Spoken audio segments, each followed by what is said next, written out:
म्हणते नको आता. म्हणजे काहीतरी म्हणू होता, चांगलं म्हणू होता.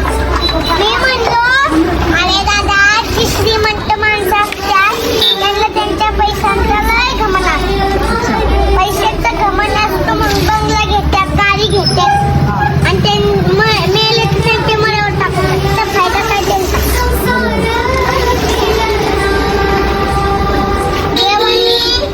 देवाची पूजा केली त्यांनी म्हणून देवाने त्यांना श्रीमंत बनवलं आणि त्याच श्रीमंताचं घमंड. गरीब पण करतो ना तुझ्या. गरीब करतो पण देव गरीबचं बघत कुठं असतो. देव फक्त अमीरांचं बघतो.